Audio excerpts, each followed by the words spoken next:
जब मनुष्य के जीवन में संकट आता है तो वो उसका सामना करने के बजाय उससे पीछे हटने लग जाता है। उसे उस वक्त कुछ भी समझ नहीं आता कि मैं ऐसा क्या करूं कि जिससे मैं इसका सामना कर पाऊं। इस तनाव से वो इतना परेशान हो जाता है कि वो ज़िंदगी से भी उम्मीद छोड़ने लग जाता है और वो कोशिश भी करता है कि इस तनाव से मैं कैसे बाहर निकलूं ताकि मैं इसका सामना करके अपनी लाइफ में आगे बढ़ जाऊं और आए हुए संकट को मैं संभाल पाऊं। तो मैं बुद्ध की एक छोटी सी कहानी से आपको पूरे अच्छे तरीके से मोटिवेट करने की पूरी कोशिश करूंगा, जिससे आप अपने आप को बुरे समय में भी अपने आप को बाहर निकाल पाओ। और इससे पहले आप मेरे चैनल पर नए हो तो चैनल को सब्सक्राइब कर लेना और बेल आइकन को प्रेस कर लेना।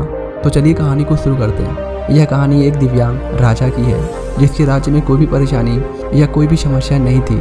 सभी लोग उस राजा से बहुत खुश थे और ऊपर वाले से धन्यवाद करते रहते थे कि इतने अच्छे राजा को उनकी ज़िंदगी में भेजे हैं। वह राजा दिव्यांग था, उसकी एक आंख भी नहीं थी और एक पैर भी नहीं था, लेकिन फिर भी उस राजा को इस बात का कोई मलाल नहीं था। फिर एक दिन राजा अपने महल के गलियारे में घूमते हुए अपने पूर्वजों की लगी तस्वीर को देख रहा था और सोच रहा था कि मेरे पिताजी इतने सूरवीर थे कि हमें इतने सूरवीर खानदान में जन्म लेने का मौका मिला।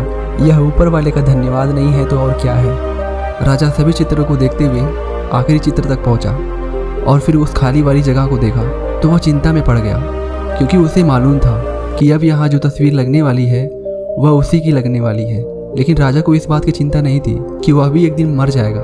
चिंता इस बात की थी वहाँ जो पेंटिंग लगेगी वो कैसे लगेगी। राजा का एक पैर और एक आंख ना होने की वजह से वो चिंता में पड़ गया और सोचने लगा कि इस गलियारे में इतनी शानदार पेंटिंग लगी है, लेकिन मेरी आंख और एक पैर ना होने की वजह से इसमें तो मेरी ही तस्वीर सबसे ज़्यादा खराब लगेगी और सबसे भद्दी भी दिखेगी।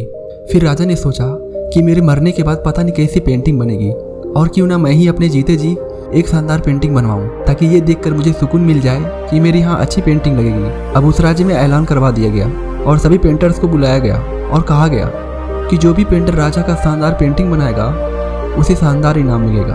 अब सभी पेंटर बारी बारी करके उस राज्य में आए और उन पेंटर को पता था कि अगर शानदार पेंटिंग बनेगा तो शानदार इनाम मिलेगा। लेकिन जिस राजा का एक आंख नहीं है, एक पैर नहीं है, उसका शानदार पेंटिंग कैसे बनेगा।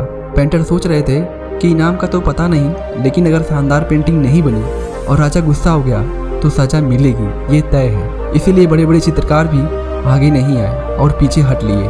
तभी उसी में से एक लड़का बोला, राजा साहब मैं आपकी पेंटिंग बनाना चाहता हूँ, मुझे 24 घंटे का वक्त दीजिए। अब सभी बड़े बड़े पेंटर हैरान हो गए कि ये लड़का पेंटिंग कैसे बनाएगा और राजा को पेंटिंग पसंद नहीं आई तो इसे सजा जरूर मिलेगी। राजा बोला ठीक है, आप बना करके आइए। अगले दिन वह लड़का तस्वीर बनाकर लाने वाला था और दरबार पूरी तरह से भर चुका था। लोग दूर दूर से ये देखने के लिए आए थे कि वह लड़का कैसा पेंटिंग बनाकर लाएगा। अब वह लड़का उस राजा की पेंटिंग बनाकर लाया तो लोग उसे देखकर आश्चर्यचकित रह गए। सब लोग जोर जोर से तालियां बजाने लगे, सीटी बजाने लगे। और जब राजा ने उस पेंटिंग को देखा तो वह खुश हो गया और बोला कि वाह, इससे अच्छी पेंटिंग तो इस पूरे गलियारे में नहीं है। राजा ने उस लड़के को बहुत सारा इनाम दिया। अब आप सोच रहे होंगे कि उस राजा की क्या पेंटिंग बनी होगी कि जिसकी एक आंख नहीं है और एक पैर भी नहीं है, कैसा पेंटिंग बना होगा। उस तस्वीर में लड़के ने राजा को एक घोड़े पर सवार किया था।